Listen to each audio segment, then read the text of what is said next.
என்னுடைய வணக்கம். இவ்வளவு பெரிய ஒரு பத்திரிகையாளர்கள் ஊடக ஒரு கூட்டத்தை நான் தமிழ்ல பார்க்கல. ரொம்ப நன்றி. இந்த படத்தினுடைய உன்னுடைய எதிர்பார்ப்புக்கும்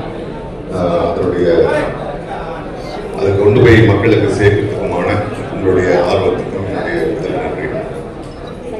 இந்த படம் பர்சனலா எனக்கு ஒரு முக்கியமான படம். ஏன்னா நாயகன்ல தான் எனக்கு மணி சாரோடையும் கமல் சாரோடையும் நான் வந்து முதல்ல அறிமுகமாகிறேன். அவங்க ரெண்டு பேருமே சேர்ந்து 38 வருஷம் கழிச்சு ஒரு படம் பண்ணும்போது அதுல ரொம்ப ஆச்சரியமான ஒரு விஷயமா நானும் அதுல இருக்கின்றதுல வந்து எனக்கு மிக நெகிழ்ச்சியான ஒரு விஷயம். அது இல்லாமலேயே இந்த படம் வந்து இந்த மேடைக்காக சொல்லல, மரபுக்காக சொல்லல, தமிழ் சினிமாவில் வந்து இது ஒரு முக்கியமான ஒரு படமா இருக்க போகுது. ஏன்னா மணி சார் அறியப்படுறது வந்து நாயகன் படத்தினால. அது வெற்றிகரமான படம் என்பதை விட ஒரு கல்ட் ஃபில்மா இருந்துச்சு. இன்னைய வரைக்கும் இருக்கிற new generation of directors they wanted to match Nayakan என்ற மாதிரி ஒரு ஒரு தர நிலையை வந்து கொண்டு வந்து வச்சது நாயகன் என்ற படம். அதே மாதிரி கமல் சார் அவருடைய நடிப்பை பற்றி நம்ம சொல்ல வேணாம். பல பரிமாணங்கள், அது ஒவ்வொரு படம் எடுத்தாலும் ஒவ்வொரு கோணத்திலிருந்து அவர் தன்னை வெளிப்படுத்துகிறாரு. ரெண்டு பேருமே சேர்ந்து அவங்க ரஹ்மான் சார் ஆஸ்கர் இந்தியாவில் இருக்க பல சினிமா சம்பந்தப்பட்ட கலைஞர்கள் ஆசைப்பட்டு இருக்கும்போது 2 ஆஸ்கர் வாங்கிட்டு வந்தாரு. ஆக இந்த 3 பேரும் சேர்ந்து ஒரு படம் பண்றாங்கன்னா அதுல பெரிய மன அழுத்தம் அவங்களுக்கு இருக்கு. போட்டின்றது அவங்களுக்கு வந்து வேற ஒரு டைரக்டர் கிடையாது, அவங்களுக்கு போட்டி அவங்களுக்கு. ஏன்னா இவங்க 3 பேரும் சேர்ந்து ஒரு பெரிய ஹை ஸ்டாண்டர்ட் அவங்க ஏற்கனவே நிரூபிச்சுட்டாங்க. அதை விட பெருசா இருக்கணுன்றதுக்காக இந்த படத்தை வந்து அவங்க பண்ணியிருக்காங்க. இந்த படத்தை நாங்க எல்லாருமே பாராபட்சம் இல்லாமல் நாங்க எல்லா நடிகர்களும், முக்கியமாக நடிகர்கள், தொழில்நுட்ப கலைஞர்களும் நாங்க இதுல வந்து ஒரு ஷூட்டிங் போற மாதிரியே எங்களுக்கு தெரியல. There was one warmness, there was one, I know, ஒரு பெரிய ஸ்டார், பெரிய டைரக்டர் ஒரு தோரணையே இல்லை. அப்பதான் வந்து எல்லாருமா சேர்ந்து ஒரு ஒரு எந்த ஒரு ஏற்றம் தாழ்வு இல்லாமல் நாங்கள் ஒர்க் பண்ணோம். அது சின்ன நடிகராக இருக்கட்டும், பெரிய நடிகராக இருக்கட்டும், அசோகா இருக்கட்டும், பக்ஸா இருக்கட்டும். So we had a wonderful time. It was a learning process. So உங்களை கூடவே நான் வந்து ஒரு குழந்தை மாதிரி இந்த படத்துக்காக காத்துட்டு நான் பல படங்கள் நடிச்சாச்சு, 700 படங்கள் நடிச்சாச்சு. நான் இப்போதான் அர்ஜுன் கிட்ட சொன்னேன், என்னடா இது ஊருக்கு போற மாதிரி இருக்கு அப்படின்னு. So I am enjoying the feeling. I think you will all enjoy this film, and definitely it's going to be a film which will bring pride to Indian cinema. எல்லோருக்கும் வணக்கம். இந்த படம் பொறுத்த வரைக்கும் எனக்கு எல்லாமே சந்தோஷம்தான். என்னோட கனவு வந்து மணி சார் படத்தில் நடிக்கணும், கமல் சாரோட நடிக்கணும். இதெல்லாம் ஒரே படத்தில் நடக்குதுங்கிறது வந்து ரொம்ப சந்தோஷமா இருக்கு. யோகி சேது சார் ஒரு இன்டர்வியூல வரும்போது சொல்லியிருந்தாரு, you are the baby of the டீம்னு. அந்த மாதிரி தான் நான் ஃபீல் பண்ணுறேன். ஏகப்பட்ட தருணங்கள் கற்றுக்கிறதுக்கும் ரொம்ப சந்தோஷமாக வேலை பார்க்கறதுக்கும் நாசர் சார் சொன்ன மாதிரி. அண்ட் ஏகப்பட்ட லெஜண்ட்ஸோட ஒரே படத்தில் எனக்கு சான்ஸ் கிடச்சிது. I'm just really happy.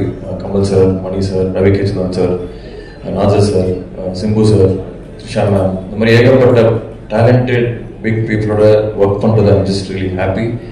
And இது எனக்கு ஒரு படம் இல்லை, this is a milestone for me. And உங்கள் எல்லாத்தையும் பார்த்ததில் எனக்கு ரொம்ப சந்தோஷம். Thank you. Thank you so much Ashok. எல்லாருக்கும் வணக்கம். ரொம்ப சந்தோஷமாக இருக்குது. இவ்வளோ பேர் ஒன்றா பார்க்குறதுக்கு தனித்தனியாக பார்த்துருக்கோம். எனக்கு தெரியுது உங்கள் எல்லாருக்கும் பசிக்குதுன்னு சொல்லி நான் ரொம்ப நேரம் பேசி டைம் வேஸ்ட் பண்ணுறதா இல்லை. நாளைக்கு ரிலீஸ் படம். ஸோ ஆக்சுவலாக கான்ஃபிடெண்ட்டாக இருக்கும், சந்தோஷமாக இருக்கும். இந்த படம் எல்லாருக்கும் ஒரு மிகப்பெரிய வெற்றி அடையணும்னு இறைவனை வேண்டிக்கிறேன். ஏன்னா ரொம்ப உழைப்பு போட்டிருக்காங்க. கமல் சார் வந்து ஆக்ஷனாக இருக்கட்டும், பர்ஃபார்மன்ஸாக இருக்கட்டும், பின்னி படம் எடுத்திருக்காரு.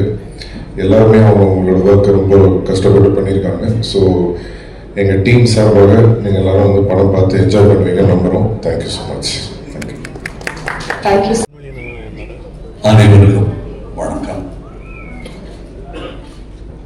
இந்த எங்கள் பயணத்தில் ஆரம்பம் முதல் எங்களை தாங்கி பிடித்து இந்த மேடை வரை கொண்டு சேர்த்ததில் பெரும் பங்கு உங்களுக்கும் உள்ளது.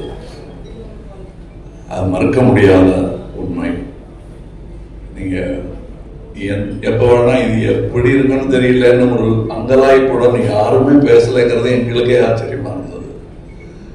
வழக்கமா பார்ப்போம் வரட்டும் அப்படின்றது. அதுக்கு முன்னாடி நீங்களே அதை உங்கள் எதிர்பார்ப்பை உங்கள் கண்களின் மூலம் காட்டுகிறீர்கள். எனக்கு இது என்னுடைய யூனிட் பார்க்கும்போது முகதாட்சியம் கருதி நல்லா இல்லைங்கிறத நல்லா இல்லைன்னு சொல்ல மாட்டாங்க, நல்லா இல்லைங்கிறத ஒரு கை தேட்டர் ரசிகர் மாதிரி கை தட்டி விசில் இல்லாம அடிக்க முடியும். அதனால இப்ப நல்லா சார் அப்படின்னு சொல்லிட்டு போயிடுவாங்க. கொஞ்சம் அழுத்தி தான் வாசிப்பாங்க. ஆனால் நான் அவங்க கண்ணை பார்த்துக்கிட்டே இருப்பேன். ஏன்னா அவங்க எல்லாருமே சீசன் பீப்புள். இதுல இங்க வந்து கத்துக்கலாம்னு வந்தோம் சார்ங்கிறவங்க யாருமே கிடையாது. கத்துக்கிட்டு வந்தவங்க தான். டெக்னீஷியன்ஸா இருக்கட்டும், நடிகர்களா இருக்கட்டும், அவங்க கூட வேலை செய்யும் போது அவங்கள் முகத்துல பார்க்குற சந்தோஷத்தை அது அப்படியே வெறும் தொற்று, அது யூனிட்டுக்கே தொற்றிக்குச்சு. அதை உங்களுக்கும் வழங்க வேண்டும் என்பதுதான் எங்கள் ஆசை.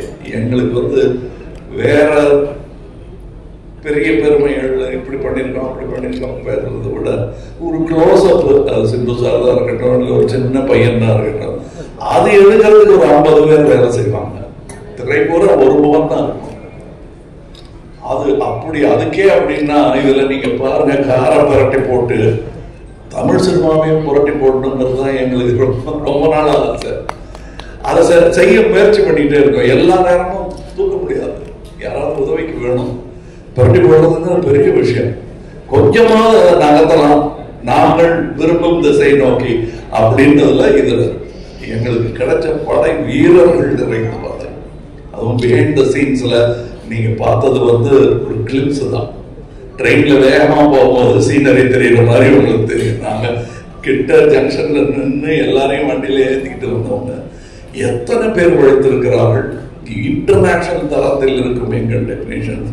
நிஜமாவே வெளிநாட்டுல இருந்து வந்து வேலை செஞ்சவங்க, இங்க இருந்து வேலை செஞ்சவங்க வெளிநாட்டுக்காரனை பாராட்டுற அளவுக்கு வேலை செஞ்சிருக்காங்கிறது தான் என்னுடைய தாழ்மையான கருத்து. உதாரணம், மணிரத்னம் சார் பத்தி சொல்ல வேண்டாம். மணிரத்னம் பிலிம் அப்படின்னு போட்டுக்கொள்வதற்கான எல்லா தகுதியும் கிட்டத்தட்ட 40 வருஷத்துக்கு முன்னாடியே அவர் பெற்றுட்டார். இது இட்ஸ் மணிரத்னம் பிலிம். இவர்களை போலவே எனக்கு அவர் படத்தில் நடிப்பது நாசருக்கு நாயகன் போது எப்படி இருந்ததோ அந்த மாதிரி இருந்தது. ஏன்னா நான் பார்த்த அந்த இளைஞர் மணி இன்னைக்கு ஞானியாக, சினிமா ஞானியாக மாறி இருக்கிறார். எனக்கு பட்டம் கொடுத்திருக்கிறாங்க அந்த மாதிரி. ஸோ அவர் கூட வேலை செய்யறது எனக்கு குதூகலமா இருந்தது என்பதுதான் உண்மை. அது எல்லாருக்கும் தெரியும், படம் பார்க்கும்போது தெரியும். அந்த எங்க செட்ல இருந்து எங்களை பார்த்தவங்களுக்கு தான் அது புரியும். இதுல இருக்கிற டெக்னீஷியன்ஸ், எடிட்டர், ஒரு ட்ரெய்லர்லயே தூக்கிட்டாங்க மணியும் அவரும் சேர்ந்து. அது ஒரு சூப்பர் ஹிட் பண்ணிட்டாங்க. அதெல்லாம் நல்ல சிறந்த டெக்னீஷியன்கள், பதட்டம் இல்லாமல் எந்த பெரிய இடையூறுகளையும் தாண்டும் அந்த லாபம் அவர்களுக்கு இருக்கிறது. அதே மாதிரி ரவி கே சந்திரன் இந்நேரம் அமெரிக்காவில் படம் எடுத்துருக்க வேண்டியது, அது 20 வருஷம் முன்னாடியே எழுந்திருக்க வேண்டியது. மருதநாயகம் அவருடைய சினிமாட்டோகிராஃபர் அவருடன் முழுவதுமாக ஒரு முழு படத்தை முடித்தேன் என்ற பெருமை. அது பாதியில் விட்டோங்கிற வருத்தம் எனக்கு ரொம்ப உண்டு. ஆனால் அதில் இந்த படத்தின் மூலம் அதில் இருந்ததை விட இன்னும் சிறந்த சினிமாட்டோகிராஃபராக அவர் திரண்டு வந்திருக்கிறார் எங்களுக்காக. அது தெரியும், படத்துல பார்த்தா பேசுவாங்க. அதை நான் சினிமா விமர்சகர்களிடம் விட்டு விடுகிறேன். அவருக்கு நல்ல பேர் கிடைக்கணும். நானும் சினிமா விமர்சகன் தான், நானும் சினிமா ரசிகன் தான். நான் சுவைத்த விஷயத்தை உங்களுக்கு நான் சொல்லுகிறேன். வியாபாரம் வெற்றி பெறணும், அதெல்லாம் ஓகே. என் சினிமாவும் வெல்ல வேண்டும் என்பதுதான் ஆரம்ப காலத்திலிருந்து நாங்கள் அதான் ஒரே மாதிரி எண்ணம் உடையவர்களுடன் பேசிக்கணும். நாங்கள் செட்டில் இருக்கும்போது மணி சார் ஆகட்டும், நடுவில் போய் பேச டைம் இருக்காது. அதுவும் டெக்னீஷியன்ஸுக்கு மேலேயும் கீழே பார்த்துட்டு ஒரு மாதிரி சித்தர் மாதிரி அளந்துட்டு இருப்பாங்க. அதுக்கு நடுவில் நாங்கள் பேசுறது கூட அரட்டையா இருக்காது. லஞ்சில் உட்காந்து பேசுறது கூட சினிமாவை பத்தியா இருக்கும், வேற ஒருத்தர் எடுத்த நல்ல சினிமாவை பத்தியா இருக்கும். இப்படி ஒரு அற்புதமான சூழலில் நாங்கள் அந்த படத்தை எடுத்திருக்கோம். இந்த மாதிரி ஆரோக்கியமான ஒரு சூழல் லைஃபே எவ்வளவு பணம் கொடுத்தாலும் கிடைக்காது. அது எனக்கு கிடைத்தது, ராஜ்கமலுக்கு கிடைத்தது. ராஜ்கமலுக்கு பின்னாடி இருக்கிற அந்த இன்டர்நேஷனல்ங்கிற அந்த வார்த்தைக்கு முழு அர்த்தத்தை மணிரத்னம் எங்கள் டெக்னீஷியன்ஸ் கொடுத்திருக்கிறார்கள். இதில் உள்ள கலைஞர்கள் சின்ன சின்ன பாத்திரம் பண்ணவங்க. ஒரு சின்ன பையன்லாம் ஆக்ட் பண்ணியிருக்காரு. ஒரு 50 படம் பண்ணிருப்பாரு அந்த பையங்கிற மாதிரி பண்ணியிருக்காரு. நிஜமாவே 100-200 படம் பண்ணவங்கலாம் சின்ன சின்ன வேஷங்கள் பண்ணியிருக்காங்க. இந்த சந்தோஷத்துக்காக, மணி சாரோட ஒர்க் பண்ணுங்கிற சந்தோஷத்துக்காக தான் பாதி பேர் இருந்தாங்க. சம்பளம் 2ஆம் பட்சம் தான் அவங்களுக்கு. இது எங்களுக்கு தெரிந்த உண்மைங்கிறது நான் சொல்றேன். நாம வையாபுரி மாதிரி ஆர்டிஸ்ட் தான் நான் கண்டெடுத்தவர்.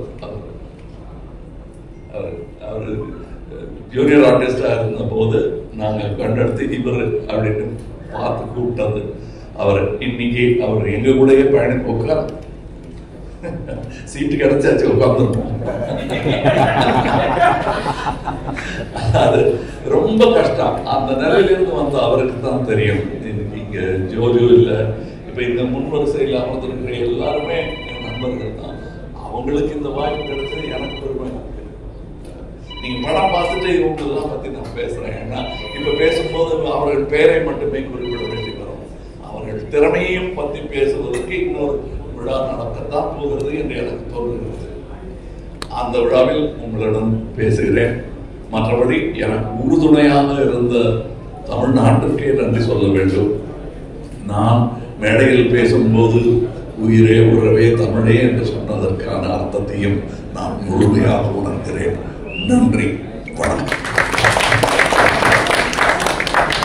ஒரு நிமிஷம் தயவுசெய்து புரிஞ்சுக்கங்க. இது உங்களுக்கு நன்றி சொல்வதும் எங்கள் குதூகலத்தை பகிர்ந்து கொள்வதற்காகவும் மட்டுமே ஏற்பாடு செய்யப்பட்டது. நம்ம எல்லாம் உட்காந்து சாப்பிடுவோம். இன்னும் பேச வேண்டியது நிறையா இருக்கு. அது தக்கலை சம்பந்தப்பட்டதில்லை, அது அப்புறம் பேசுவோம். கண்டிப்பா அதற்கான நேரத்தை ஒதுக்கி தர வேண்டியது என் கடமை தமிழனா. நன்றி.